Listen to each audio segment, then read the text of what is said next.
One very important application of the derivative is that we can use it to find rates of change of one variable with respect to another, including velocity. So this would be the rate of change of distance with respect to time.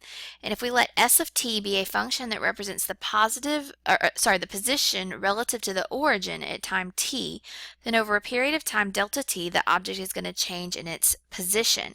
And this would be the amount, delta s, that it would change by, s of t plus delta t minus s of t.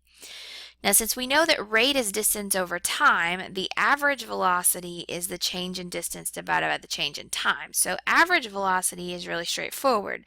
You're just basically finding a slope. So in this case, we're going from t equals 2 to t equals 4. That's the time interval. So t equals 2 to t equals 4. So that means delta t, in this case, would be 4 minus 2, or 2 seconds. Okay, so if we wanted to know the average velocity, we need to find delta s. So delta s would be s of 4 minus s of 2, which is 100 minus 16 times 4 squared minus 100 minus 16 times 2 squared, or 100 minus 256 minus 100 minus 64, or all of that simplifies to be negative 192 feet. So the average velocity, and the average velocity is a very straightforward thing to find, that's delta s over delta t.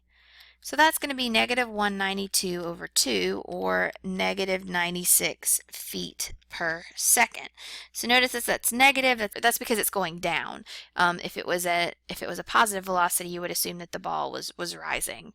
So that problem was talking about average velocity. We don't actually need to find average velocity. You don't actually need to use much calculus.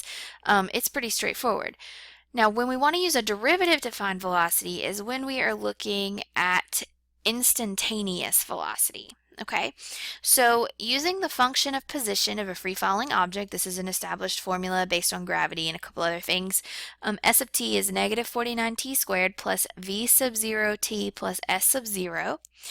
What is the velocity of a projectile shot upward from the surface of the Earth with an initial velocity of 115 meters per second after 6 seconds?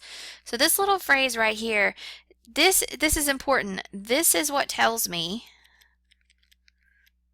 I want the instantaneous velocity and not the average velocity. And I know it says after 6 seconds, but what it's really talking about here is what happens at t equals 6.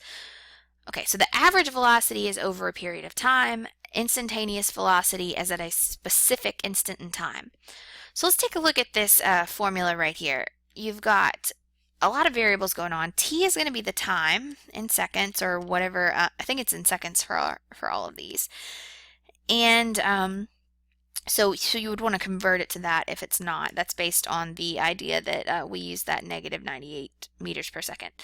In this case, the v sub 0 is the initial velocity. So that's the velocity at time 0. And s sub 0 is the initial position. So this is the initial height. And both of these are at t equals 0. Okay, so you'll usually be given that in the problem at some point. So this tells us that v sub 0 is 115 meters per second, and we know that it's being shot upward from the surface of the Earth, so that tells us that our initial height is 0. If it's on the ground, you can assume the height is 0. So for this problem, our function is negative 49t squared plus 115t plus 0, or just negative 49t squared plus 115t.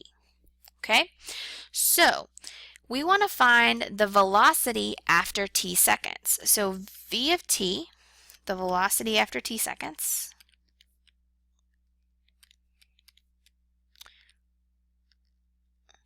v of t is always going to be the derivative of the position, or the derivative of the height function. So that's the derivative with respect to t, because that's our variable here, of negative 49t squared plus 115t. And that is going to be, we could take the derivative, we can split it up, the derivative with respect to t of negative 49t squared plus the derivative with respect to t of 115t. Pull the constants out in a separate step if you need to. If not, this would be negative 49 times 2t plus 115 times 1. So this is negative 98t plus 115.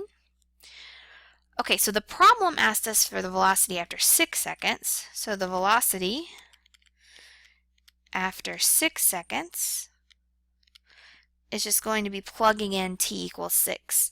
So v of 6 will be s prime of 6, which is negative 98 times 6 plus 115, or negative 473 meters per second. And that is our answer.